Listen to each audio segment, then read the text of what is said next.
दोस्तों, आज इन दोनों चेहरों की चर्चा बहुत ज्यादा है और ये दोनों ही चेहरे ताल्लुक रखते हैं बीजेपी शासित राज्यों से।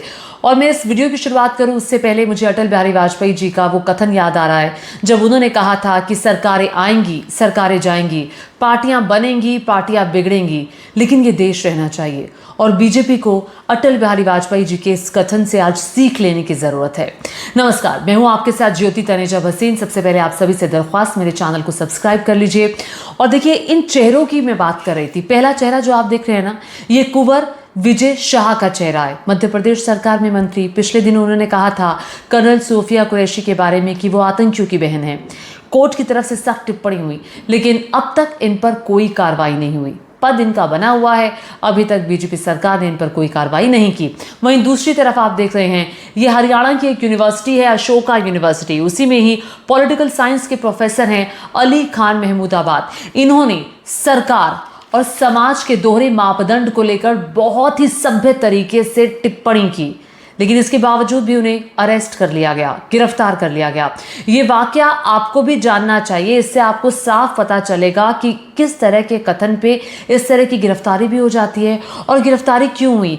क्योंकि जो भी कुछ कहा अली खान महमूदाबाद ने, जो उनका स्टेटमेंट था, जो उनका पोस्ट था, उसको मैंने कई बार पढ़ा। कई बार पढ़ने के बाद मुझे समझ में नहीं आया आखिर वो कौन सी वाकया था, कौन सी ऐसी बात थी जिसको लेकर के उन्हें उनकी गिरफ्तारी हुई। अब आप भी ये ज़रूर सुनिए और आप भी परखिए कि आपको क्या समझ में आता है, क्या बात आखिर ऐसी थी जो इन्होंने गलत कह दी, जिसके बाद इन्हें गिरफ्तार किया गया। अब देखिए, सबसे पहले बात बताती हूँ। 8 मई को इन्होंने एक पोस्ट डाला था। इस पोस्ट में अली खान महमूदाबाद ने इस पोस्ट में आतंकवाद को लेकर पाकिस्तान को आड़े हाथों लिया, साफ तौर पर कहा, पाकिस्तान की सख्त शब्दों में आलोचना की। और इस दौरान प्रोफेसर ने यह भी कहा कि ऑपरेशन सिंदूर के जरिए भारत ने पाकिस्तान को कड़ा संदेश दिया है, अब भारत किसी आतंकी घटना को बर्दाश्त नहीं करेगा। लेकिन अली खान ने युद्ध पर देश की आंतरिक स्थिति पर भी टिप्पणी की। जो देश की आंतरिक स्थिति पर टिप्पणी की, उस पर उन्होंने साफ तौर पर कहा कि जो बहुत ध्यान देने वाली बात है कि कुछ लोग बिना सोचे और समझे युद्ध की मांग कर रहे हैं, लेकिन उन्होंने कभी युद्ध नहीं देखा है। मॉक ड्रिल में भाग लेने से कोई सैनिक नहीं बनता। युद्ध बहुत ही भयानक होता है, इसमें सबसे ज्यादा नुकसान गरीबों का होता है। इसका फायदा सिर्फ राजनेताओं और डिफेंस कंपनियों को मिलता है। युद्ध कभी कभी अनिवार्य हो जाता है, लेकिन यह भी सच है कि राजनीतिक समस्याओं का हल कभी सैन्य कार्रवाई से नहीं हुआ। आगे उन्होंने जो बहुत महत्वपूर्ण बात की, मैं इसका इंग्लिश में भी बीच बीच में जो उन्होंने इंग्लिश में लिखा है वो भी लगा दूंगी, ताकि आप पढ़ सकें और ये सोच सकें कि आखिर क्या उन्होंने गलत लिखा है। आगे उन्होंने कहा कि बहुत से दक्षिणपंथी विचारकों ने कर्नल सोफिया कुरैशी की तारीफ की, जो कि अच्छी बात है, लेकिन उनको उसी तरह उन लोगों के लिए भी आवाज उठानी चाहिए जो भारत में मॉब लिंचिंग, बुलडोजर एक्शन और नफरत की राजनीति के शिकार हुए हैं। 2 महिला सैनिकों को प्रेस कॉन्फ्रेंस में रिपोर्ट पेश करना एक अच्छी बात है, लेकिन अगर जमीन पर हालात नहीं बदलते तो ये सब केवल दिखावा ही होगा। क्या गलत कह दिया अली खान महमूदाबाद ने? अब जरा बताइए।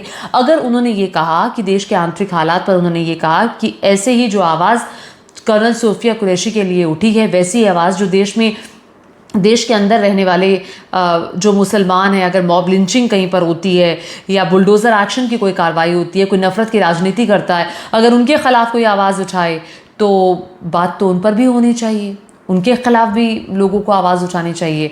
अब ये आप तय कीजिए। अब आगे उन्होंने जो कहा उस पर उन्होंने ये भी कहा कि जब एक मुस्लिम नेता, ये असदुद्दीन ओवैसी की बात कर रहे हैं बिना नाम लिए, जब एक मुस्लिम नेता ने पाकिस्तान मुर्दाबाद कहा तो पाकिस्तानियों ने उन्हें ट्रोल किया। इस पर भारतीय दक्षिणपंथी लोगों ने उनका बचाव ये कहकर किया कि वो हमारे मुल्ला हैं। ये बात मजाक लग सकती है, लेकिन ये दिखाता है कि सांप्रदायिकता कितनी गहराई तक भारतीय राजनीति में घुस चुकी है। तो कुल मिलाकर के ये, अब मैं इंग्लिश तर्जुमा पूरा ये इंग्लिश में पोस्ट उनका किया गया लगा रही हूँ, इसको आप ध्यान से पढ़िए, पैरावाइज पढ़िए और ये आप तय कीजिए कि क्या इसमें गलत कहा गया है। मैं इससे पहले आपको बताऊं कि प्रोफेसर अली खान महमूदाबाद जो हैं वो अशोका यूनिवर्सिटी के पॉलिटिकल साइंस के HOD हैं। इनके बारे में कहा जाता है कि ये स्कॉलर हैं। हालांकि समाजवादी पार्टी के साथ भी ये काम कर चुके हैं। अखिलेश यादव के साथ भी इनकी एक तस्वीर देखी गई है। लेकिन बड़ा सवाल तो ये होता है कि इनको इनकी इस टिप्पणी की वजह से गिरफ्तार किया हरियाणा पुलिस ने। हरियाणा पुलिस की कार्यशैली पर सवाल उठ रहे हैं और ये कहा जा रहा है कि न सिर्फ बीजेपी युवा मोर्चा के एक नेता की तरफ से शिकायत की गई, बल्कि जो महिला आयोग है हरियाणा का, उनकी तरफ से भी इनको बाकायदा समन भेजा गया था, बुलाया गया था, जिस पर ये नहीं पेश हुए और उसके बाद उनकी गिरफ्तारी हो जाती है। तो शिकायत दो जगह से हुई है, दो जगह से इनके खिलाफ शिकायत हुई है।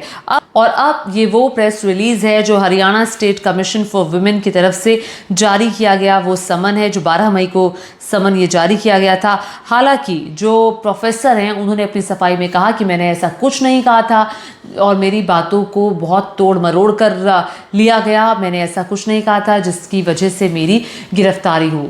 तो देखिए, बहुत लोगों की बहुत सारी प्रतिक्रियाएं आ रही है। बहुत सारे लोगों ने कहा कि उन्होंने कई बार इस स्टेटमेंट को पढ़ा, उनको कुछ गलत समझ में नहीं आया।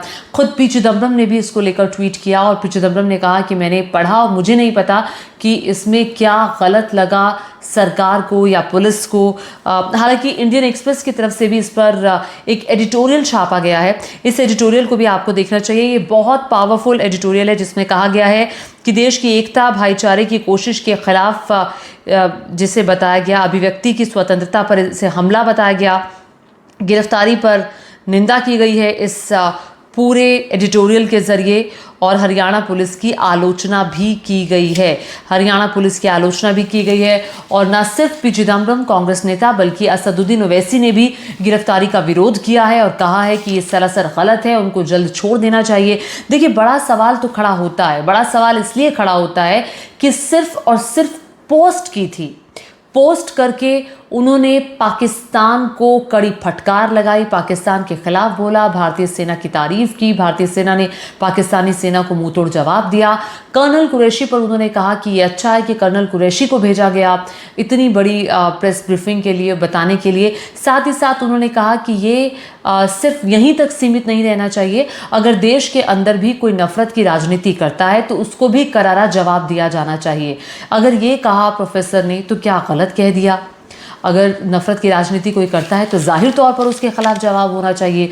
अगर इस प्रकार की कोई गतिविधि होती है तो जाहिर तौर पर ऐसे लोगों पर एक्शन लेना चाहिए। लेकिन देखिए, इतना ही नहीं, बड़ा सवाल तो ये खड़ा होता है कि दुनिया का सबसे बड़ा लोकतंत्र और दुनिया के सबसे बड़े लोकतंत्र की सबसे बड़ी पार्टी बीजेपी, और इन दोनों ही राज्यों में बीजेपी की सरकार, और उसके बावजूद भी अगर नाम अलग है तो क्या कार्रवाई होगी? कर्नल सोफिया कुरैशी के खिलाफ टिप्पणी करने वाले विजय शाह जो मंत्री हैं, उनके खिलाफ अब तक कोई कार्रवाई क्यों नहीं हुई? मध्य प्रदेश में बीजेपी की सरकार है, वहीं हरियाणा में बीजेपी की सरकार है, सैनी साहब मुख्यमंत्री हैं। क्यों आखिर सिर्फ एक पोस्ट करने पर प्रोफेसर के खिलाफ इतनी बड़ी कार्रवाई हो जाती है? देखिए, ये लोकतंत्र है, लोकतंत्र में मत भिन्नता होती है, यानी कि अलग अलग आवाजें होती हैं। तो ऐसे में सरकार और कानून के बीच संतुलन बनाए रखना बहुत ज़रूरी है। अगर कोई सरकार के खिलाफ आवाज़ उठाएगा, सरकार के विरुद्ध कुछ बोलेगा, अगर सरकार पर सवाल उठाएगा, तो क्या उसे उकसावे वाली कार्रवाई कह करके क्या किसी भी व्यक्ति की गिरफ्तारी पुलिस कर लेगी? नहीं, ये तो फिर डर का माहौल होगा ना। तो डर का माहौल लोकतंत्र में नहीं होता, ये लोकतंत्र नहीं होता। लोकतंत्र में हर बुलंद आवाज़ की ज़रूरत होती है और लोकतंत्र में मत भिन्नता होती है, इस बात को समझना होगा। और ये कोई ऐसी कार्रवाई नहीं थी और ये कोई ऐसा स्टेटमेंट नहीं था प्रोफेसर की तरफ से कि उन्हें गिरफ्तार कर लिया जाए। हालांकि अब मामला सुप्रीम कोर्ट पहुंचा है। सुप्रीम कोर्ट में पहुंचने के बाद ये देखना होगा कि क्या टिप्पणी सुप्रीम कोर्ट उनकी की गई इस पोस्ट पर करता है, हरियाणा पुलिस की गिरफ्तारी की कार्रवाई पर करता है। आपको मेरा ये वीडियो कैसा लगा नीचे कमेंट करके ज़रूर बताइएगा। मुझे सब्सक्राइब करना भी मत भूलिएगा। धन्यवाद।